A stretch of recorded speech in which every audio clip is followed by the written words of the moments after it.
Hey, welcome back to Milton Daily Homes. Chuck here. Forgot where I was for a second. We have 11 properties today, and let's get started. Spire Circle is $374,900. We've talked about what happens when you move this price over to $375,000. You actually bridge two different price ranges, which can be helpful in the marketing. But this model has sold for this or more, so I don't think they're really that far off. In fact, I think it's a pretty good deal if it looks good in person, and that's the real test. How does it smell? You know, you could take pictures, but is a carpet dirty? Is it in good shape? Those are the kind of things that, you know, when people just compare on the computer versus seeing in person, it's a completely different story. And that's why in 2015, I think one of the biggest problems that people have is they spend too much time online and not enough in person. So this street here is Spire Circle. I believe that looks like Prosser Marks. Sometimes knowing where the home is when you have a drone shot is very helpful. So it'd be nice if there was a little arrow saying this is the home. Escarpment views look good. You get sunsets right over there as well. So inside the home, finishes look decent. Now there's a bizarre thing upstairs that you're not buying this, but it's fascinating to me that there's a bed that's just against the wall. Like why, you know, like you move it maybe? And then you look in the master and there's no bed, and so it's like the bed got scared and went to the other room. Maybe Halloween's, I don't know. Is that a corny joke? It definitely is. And then those like Kelso and Rattlesnake, they're far enough away. I don't know if it's worthwhile saying it, but anyway, I don't think that'll affect the marketing on this one. Small issues in the big picture, and when you look at what else is sold, it's right in there. It's right in a good spot. It's going to sell within a week. I can almost guarantee it. Panton Trail $479,900. Upstairs, you really feel the size of this home. Main floor, I find, is a little bit small. All you have is this room here, which is not particularly large. And then you have a kitchen with an eat-in. That's it. That's all that's on the main floor. And upstairs, there's 3 bedrooms plus a little office nook up here. And the bedroom's a nice size. The master bedroom's a nice size. You got a finished basement. Usually the builder finished the basements in this neighborhood. You know, the price isn't bad. This is a traditionally very competitive price range.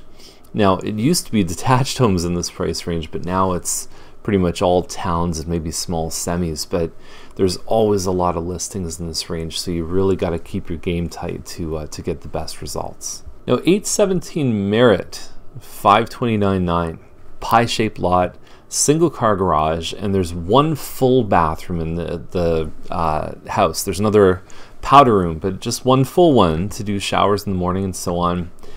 Nice looking finishes, well upgraded, probably more than most of the homes on the street, and a lot of care has been put into the home. You can tell the subway tile in the shower here. You've got a finished basement, and the thing about this is that you can look at it from 2 lenses. I mean, I've seen single car semis sell for $460,000, $470,000. Even some nice detached homes have sold, you know, around that $460,000 to even $480,000, $490,000. So obviously the premium comes from the lot and the upgrades and finishes in this home. But then you can also look at it and say, what do I get in the new area for $529,000?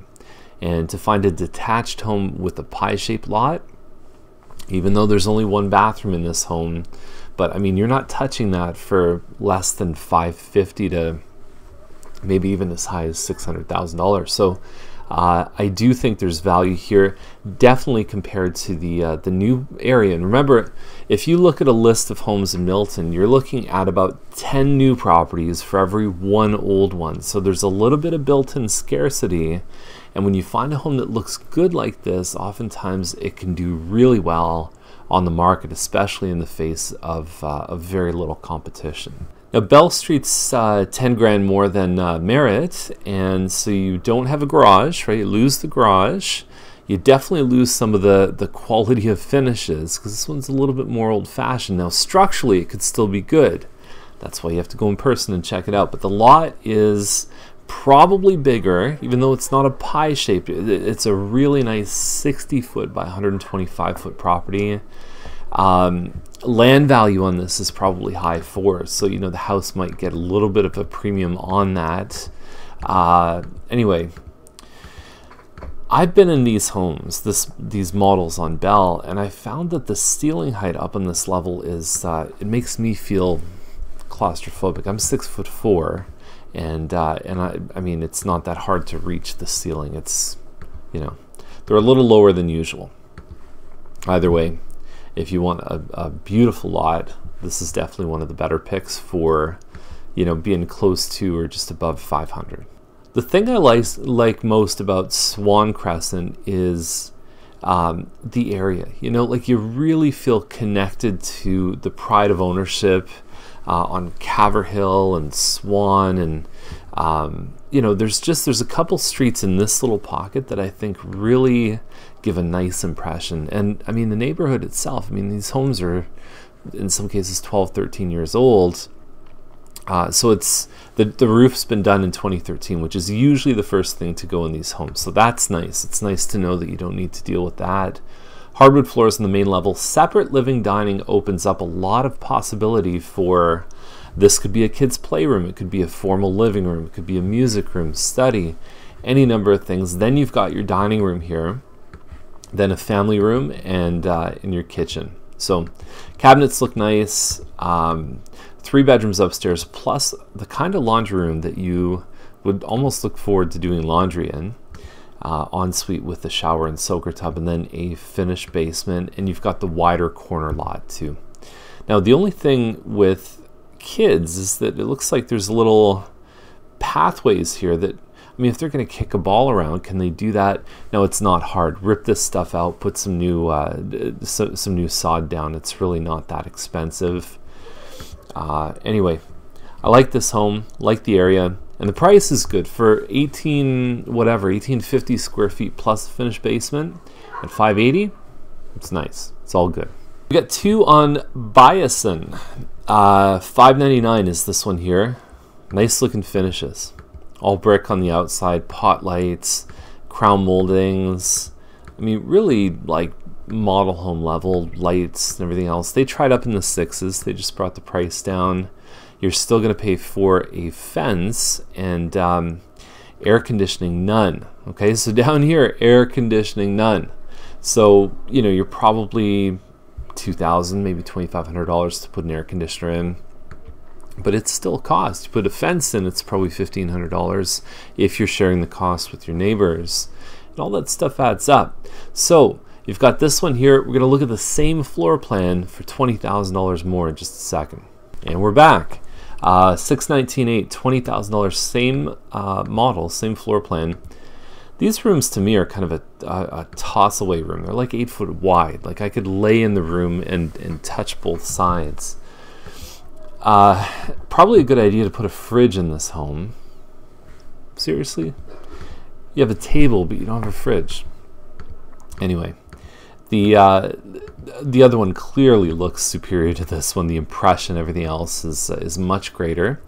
Now, what's the difference then? Some of it, now obviously finishes we talked about, some of it is location. So here's Biason Circle, and Bronte Street, you got the hospital just up here. But the first one at $599 is right here, and so it's facing Bronte. It's loud. And the other one on this side, 1202, is in what I consider to be a much superior location, where at least you have a buffer from that busy road. You will either way get a little bit of noise from the train tracks on this side here, but that could be some of the difference. Head to head, if you're okay with a busier street in front of you, you know, the first one is clearly lower money, better looking. 6776 Highway 25, 1.2 million. So let me just make sure we've got the right lot here. So I'm going to switch over to the map. We're going to do a base map here. 6776 is this one right here, the middle one. And so let's go back to, this is the GIS. I'll actually put the link down below the video so you can check this stuff out. So there it is right there, zone for future development. We've got a commercial Ontario and Derry is obviously a pretty desirable intersection. Really, the almost the center point when you look at development and what Milton will eventually be. So very desirable spot. You've got the sports center right here. You have commercial on either side here. Rad Brothers, Ned Devine's, like just to kind of anchor where we're talking about. You got the old car dealership, which something big will and probably should happen right here. You do have natural heritage going through here, so I don't know if that's going to limit the development. I mean, on this lot, it's not too much, but it's actually a very steep ravine. And so I don't know. I don't know what this could be or should be in the future. 1.2, we had some 1.2 million sales for lots that were a little bit bigger over on Thompson. Just do your homework on this. Make sure that you're not getting into something that would be hard to develop in the future. So that's the list. As always, do your homework, and anytime you're talking about developing land, we did the video about add, renovate, or replace, and that's over in the extras tab. And if you're looking for some help, someone who's going to tell you the truth, then give us a call here at 905-693-9346, and have yourself a wonderful day.